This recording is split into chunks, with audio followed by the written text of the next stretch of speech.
Gemini, hi! Welcome to Mr. Queen PH. At ito ay isang timeless love reading about you and your person. So, anytime na mapanood nyo to, as long as makaka-resonate kayo, this reading is for you. And this is also a general reading, so just take what resonates.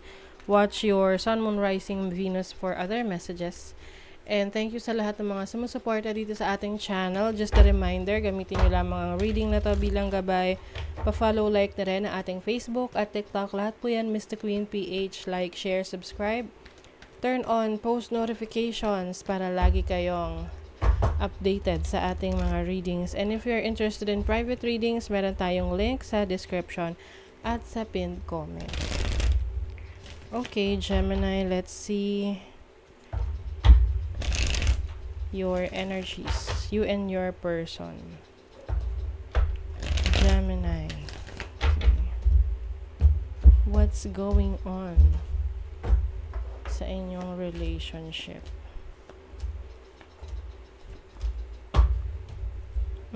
Okay. So, I see your person is very, responsible, no? Especially financially. Maaring you are now nagpo-focus kayo ngayon sa future ninyo, sa kung ano ang mga gusto nyong ma-achieve. Let's say, bahay, to have your own house, sasakyan.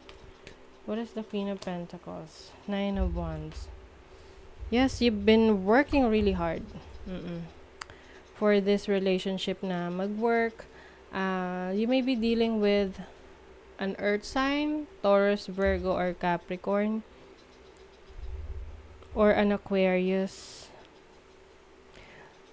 I think nagkaroon rin kayo ng financial challenges in the past, pero nagawan nyo ng paraan.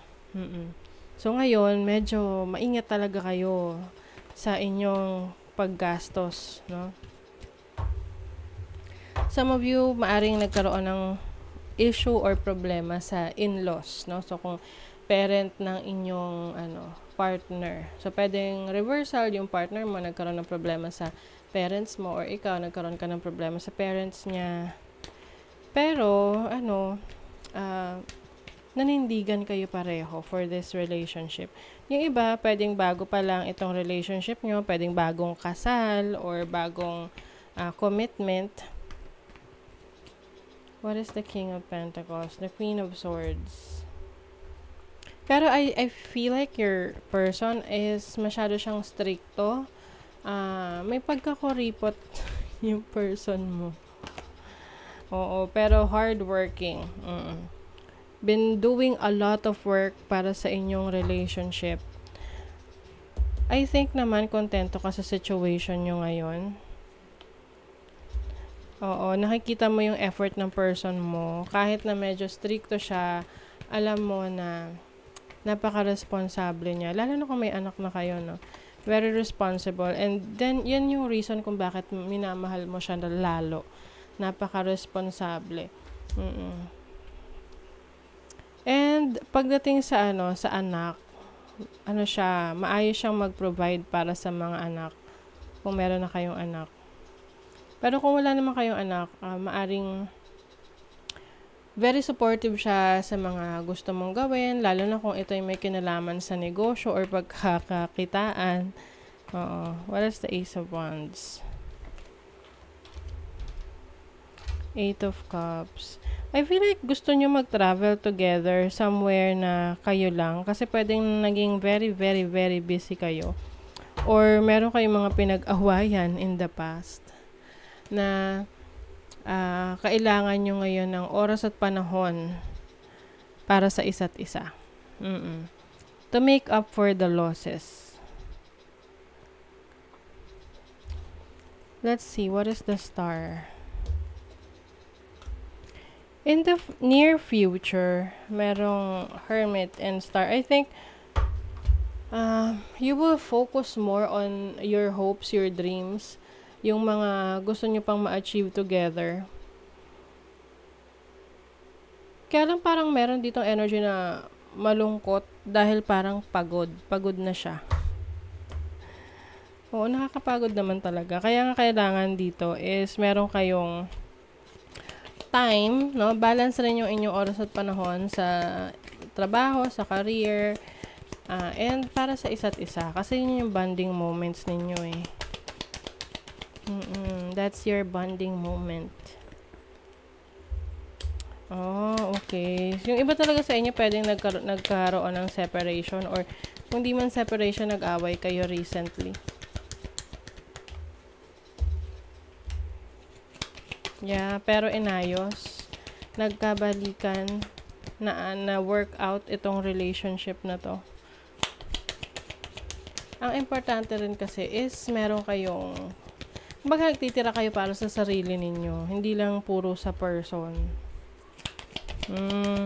Pwedeng na-involve, meron ditong na-involve sa third party situation. Pwedeng ano, I feel like hindi naman to something serious, no? Energy from the past.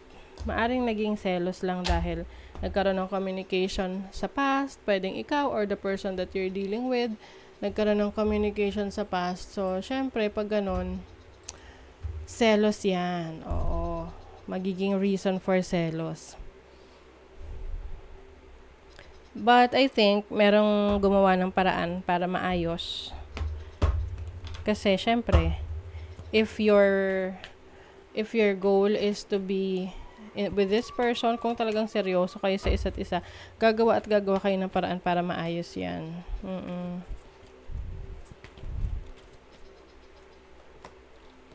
Oh. Alam niyo yung temptation hindi mawawala. Oo, pwedeng around you or the person that you're dealing with. Kaya may mga pagkakataon na parang pakaramdam mo, ipaglalaban mo pa ba siya? Itutuloy mo pa ba? Lalo na kung itong person that you're dealing with is siya yung nagpo-provide sa family. Medyo mahirap kontrahin dahil syempre nasa kanya yung power, nasa kanya yung pagpo-provide, no? So medyo mahirap na kontrahin yan kasi magkaaway talaga.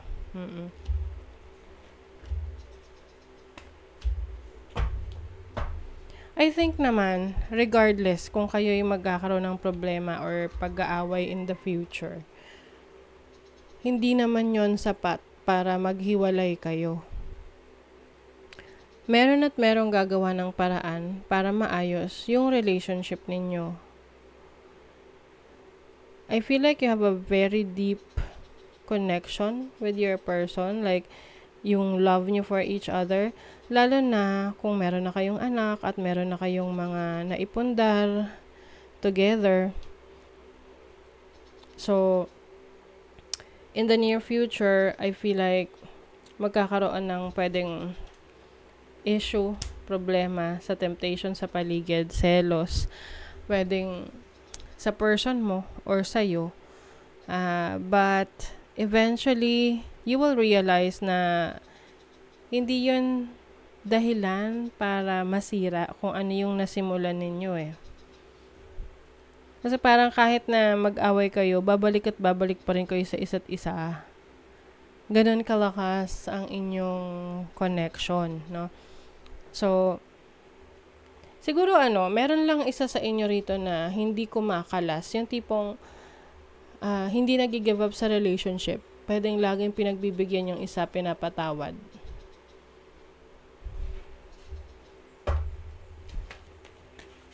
What is the moon? Two of Cups. Yeah. Very deep feelings for each other. So, kumbaga parang siya yung glue. It's either ikaw ito or the person that you're dealing with. But I think ikaw yun eh. Ikaw yung mas mapagmahal dito sa relationship na to. Ikaw yung mas nakakaintindi sa person mo. At yan yung bagay na hindi mahahanap ng person mo sa iba. Kaya, meron mang mga temptation sa paligid, no? Sa'yo pa rin babalik. And, etong person na to that you are dealing with, siya, marami pa siyang pangarap para sa inyo. So, yung mga maliliit na issue bagay na pwede namang palagpasin, pag-usapan, ayusin na lang para hindi na lumala, no? Okay?